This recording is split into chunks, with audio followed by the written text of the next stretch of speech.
पाली जिला मुख्यालय पर आज पाली जिला कांग्रेस अध्यक्ष शिशुपाल सिंह राजपुरोहित, पाली विधायक भीमराज भाटी सहित वरिष्ठ कांग्रेस पदाधिकारी द्वारा मनरेगा को लेकर प्रेस वार्ता की गई और जमकर भाजपा पर तीखा हमला किया।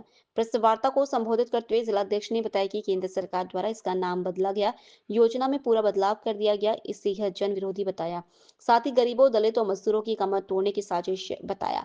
उन्होंने बताया कि इस योजना में काफी बदलाव कर दिए गए और योजना का राज्य सरकार पर 60% भार डाल दिया गया है। कांग्रेस पार्टी इसका पुरजोर विरोध करेगी। कांग्रेस पार्टी ग्राम पंचायत स्तर से लगाकर राष्ट्रीय स्तर तक इसका विरोध करेगी और आने वाले दिनों में आंदोलन करेगी। मनरेगा बचाने के लिए धरने दिए जाएंगे। प्रेस वार्ता में कांग्रेस पार्टी के वरिष्ठ पदाधिकारी एवं कार्यकर्ता भी सम्मिलित हुए।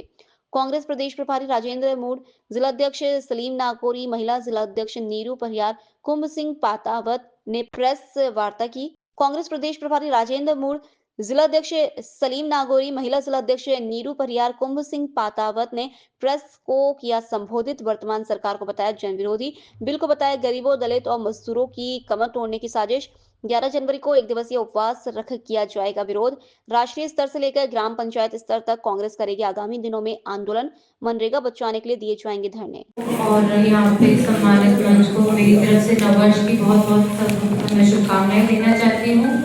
आज हम एक बहुत ही महत्वपूर्ण मुद्दे पे यहाँ पर प्रेस कॉन्फ्रेंस के लिए उपस्थित हुए हैं और आप सब अपनी उपस्थिति दी उसके लिए भी मैं आपका धन्यवाद करती हूँ। मनरेगा का जैसे कि आप जानते हैं कि नाम परिवर्तन करना और उसके साथ ही स्कीम को ही बदल देना एक बहुत ही दुर्भाग्यपूर्ण बात है हमारे देश के लिए। मनरेगा गांव वालों को वहीं पे ही उनके गांव में रोजगार देने का एक बहुत अच्छा मनमोहन सिंह जी का विचार था, जिसको बहुत सक्सेसफुल तरीके से कांग्रेस की सरकार ने चलाया। लेकिन बीजेपी की सरकार ने पहले तो इस व्यवस्था का मजाक उड़ाया और फिर इसी व्यवस्था को आज उन्होंने चेंज करके उसका नाम बदल दिया। जब पुतिन जी आते हैं भारत को, सबसे पहले महात्मा गांधी जी के वहां पे जाते हैं और अपने श्रद्धांजलि अर्पित करते हैं। हर देश में महात्मा गांधी की मूर्ति लगी हुई है, वहां पे उनका आदर सम्मान होता है।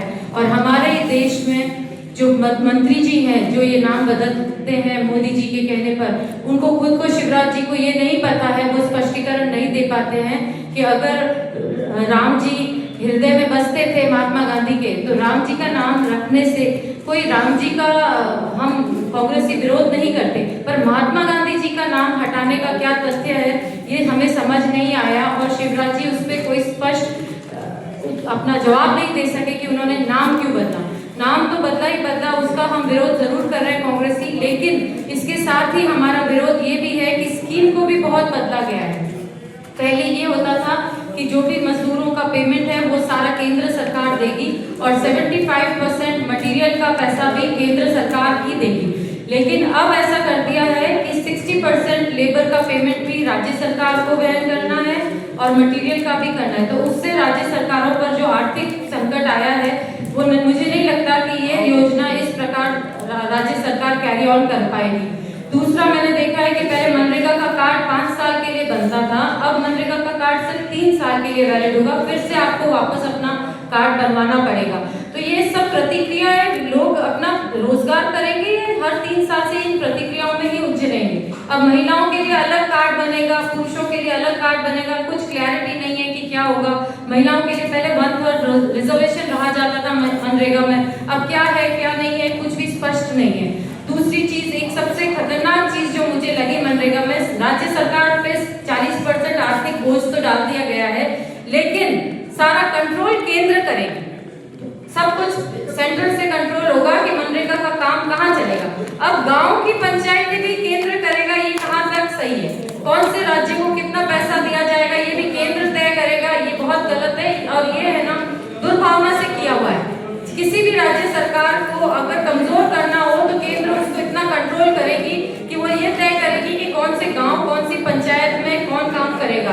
तो ये चीज मुझे बहुत खटक रही है और हम सब कांग्रेस इसका विरोध करते हैं कि केंद्र का इतना कंट्रोल क्यों है। अगर केंद्र फंडिंग भी 40% राज्य से करवा रहा है तो केंद्र को राज्य को फ्री हैंड करना चाहिए। पहले डाउन टू टॉप निर्णय होता था कि पंचायतें बना के भेजती थी कि क्या काम होगा, फिर आईएएस अप्रूव करते थे और सेंटर से अप्रूवल आता। अब सेंटर बताएगी कि हमें क्या करना है, तो ये बिल्कुल गलत है। ये सब मनरेगा को कमजोर करने के बात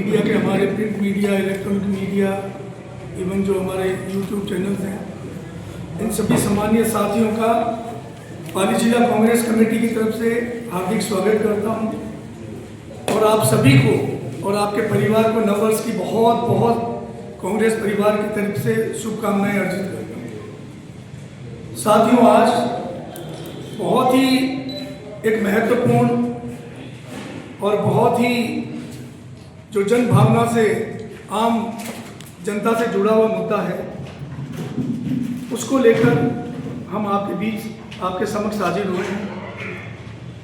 अखिल भारतीय कांग्रेस कमेटी और राजस्थान प्रदेश कांग्रेस कमेटी की तरफ से नरेगा जो हिंदुस्तान की आमो आवाम की और खासकर गरीब जनता की जो एक जीवन रेखा के रूप में भारतीय राष्ट्रीय कांग्रेस की हमारी पूर्व अध्यक्षा सोनिया गांधी जी का ये एक सपना रहा और सम्मानीय पूर्व प्रधानमंत्री मनमोहन सिंह जी के समय और यूपीए शासन काल के समय नरेगा की जो योजना लागू की गई थी, वो योजना इस उद्देश्य से लागू की गई थी कि गांव, ढाणी और हिंदुस्तान के जो गरीब तबका, जो आम जनता, उनको रोजगार की गारंटी के अधिकार के रूप में, उनके जीवन यापन के रूप में ये योजना को चालू किया गया था। और उस योजना के माध्यम से, जिसकी हिंदुस्तान ही नहीं विश्व भर में उसकी तारीफ की गई कि वाकई में हिंदुस्तान में एक बहुत ही शानदार योजना का जो सरकार ने जनता के बीच में रखा है, जिससे कि आम जनता को उससे एक रोजगार की गारंटी मिली, उनको अपने परिवार को पालने के लिए एक मजबूती मिली। लेकिन दुर्भाग्य की बात कि जिस तरीके से भारतीय जनता पार्टी की केंद्र की सरकार जब से सत्ता में आई, तब से किसी न किसी रूप में जो कांग्रेस की योजनाएं और कांग्रेस के किए गए कार्यों को उनकी आंखों की किरकिरी बने हुए थे, उनके हृदय में वो कील की तरह चुभ रहे थे। जो लोकप्रिय योजनाएं, जो जनप्रिय योजनाएं, जो जनता के हित के लिए लागू की गई थी, उन योजनाओं को भी, अधिकांश योजनाओं का उन्होंने बंद किया। अधिकांश योजनाओं का एक नाम परिवर्तन करके, थोड़ा मूलभूत उसमें परिवर्तन करके और उनको बदला गया। लेकिन ये तो अति हो गई कि जब गरीबों से एक जुड़ी हुई वो योजना जिससे कि वो अपने परिवार का जीवन यापन करे, उस योजना को बंद करने की नीयत से एक नया उन्होंने कानून बना के नई योजना के रूप में उन्होंने एक इस तरीके से प्रस्ताव किया, जिससे कि नरेगा को जो मूलभूत उसकी जो हृदय की जो धड़कन थी उसको बंद किया जाए और जो गारंटी केंद्र सरकार ने उस वक्त यूपीए की मनमोहन सिंह जी की सरकार ने दी थी, उस योजना को बंद करके दूसरी योजना, जिसके अंदर योजना की गारंटी जो रोजगार की थी, वो रोजगार की गारंटी इससे खत्म हो जाएगी। उसके साथ में 2 महीने ये बोलकर कि किसानों के फसल का टाइम होता है और 2 महीना उन्होंने बिल्कुल नरेगा बंद रहेगा। आज पाली जिले में ये हालात हैं कि आप स्वयं लोकतंत्र का बहुत चौथा एक मजबूत स्तंभ है आप, और आप स्वयं अपने स्तर पे भी आप इसका आकलन कर सकते हैं कि जो नरेगा गांव ढाणी ढाणी में पहले चलते थे, वो नरेगा का, एक मिनट चाहिए, वो नरेगा अब पाली जिले में लड़खड़ा रहा।